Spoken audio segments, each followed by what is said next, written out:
Hey everyone, and welcome to today's explainer. We are going to be looking at the exact anatomy of what it really means to be an artisan.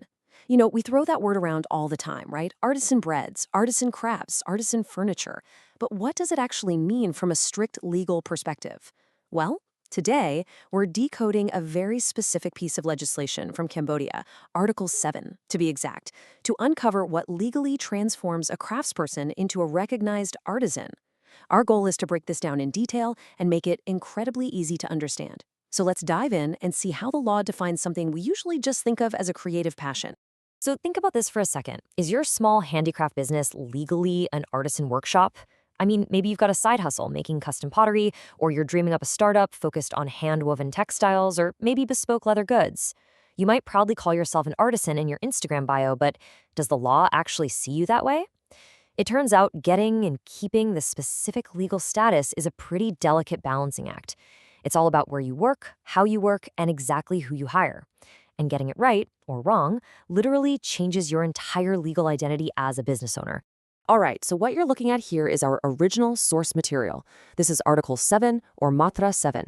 It's a single, very dense paragraph of legal text, and it honestly holds all the secrets to the artisan classification. Now, if it looks like a giant wall of legal jargon, do not panic. You absolutely do not need a law degree to get this. Like I said, we're making this easy to understand. We're going to take this exact text, break it down line by line, and turn it into a crystal clear checklist. By the time we're done here, you're going to know the exact boundaries of this law inside and out. Okay, first things first. Section 1. What is an artisan? Or ta ba ito sipakor? Right out of the gate, the very first sentence of Article 7 says that an artisan, or sipakar, is an individual doing handicraft work personally for their own benefit. To put it simply, this law doesn't care about giant corporations or boardrooms. It is deeply personal. You literally have to be the one engaging in the craft with your own two hands, and the immediate financial benefit of that hard work has to come directly back to you. This is the absolute bedrock of the law. If you aren't personally involved in the craft for your own gain, well, you're just not an artisan under this article. Moving right along to Section 2, Location and Work Tools, Titang ng Ubagaw Kangyo. When most of us hear artisan, we picture someone working purely by hand in a dusty garage or a tiny studio. But the law is actually full of surprising flexibilities. Article 7 explicitly lists out the conditions that do not disqualify you from being an artisan. First up, location. You can work right at your house, or you can work outside at a totally separate location. It completely doesn't matter.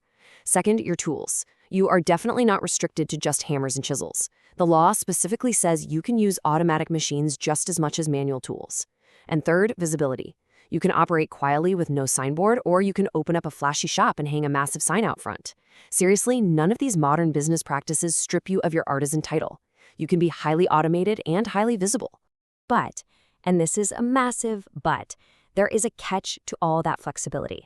The absolute crucial point is this. Regardless of the fancy automatic machines you use or the shiny new shop you open, you must primarily sell the products of your own personal work.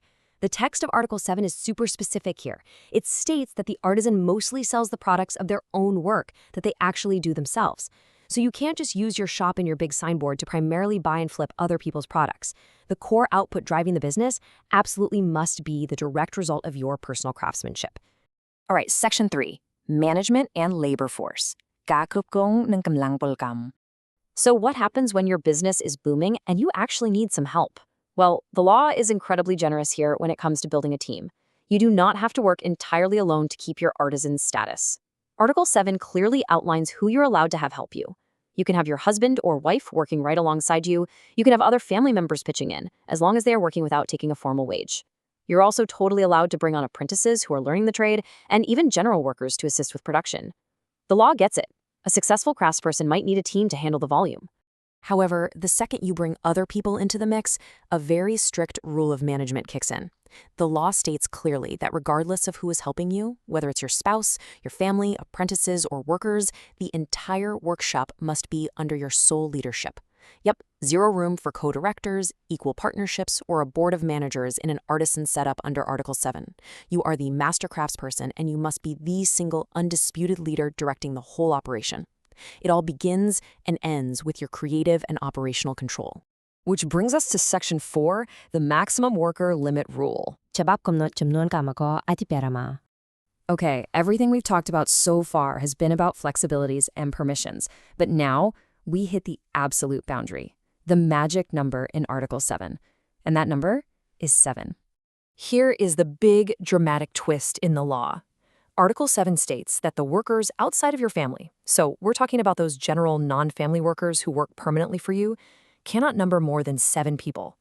If you exceed 7 permanent outside workers, the text explicitly declares that the employer loses the characteristics of an artisan. Boom. Just like that. The very moment you hire that 8th permanent outside worker, your legal identity instantly transforms. You cross an invisible threshold from being an artisan right into becoming a standard commercial enterprise in the eyes of the law. The rule of 7 is absolute, no exceptions. So as we wrap up this explainer, I want to leave you with an incredibly important question to really chew on. Will your next new hire change your legal identity? Look, if you are a growing craft business, you have to monitor your growth so carefully. You can have the cool machines, you can have the awesome shop front, you can have your family helping out, and you can absolutely lead the charge. But you have to count those permanent, non-family workers.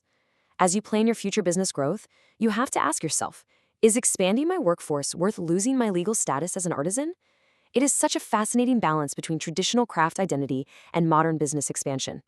Thank you so much for joining me to decode Article 7 today, and I really hope this gives you a completely new perspective on what it truly means to be an artisan.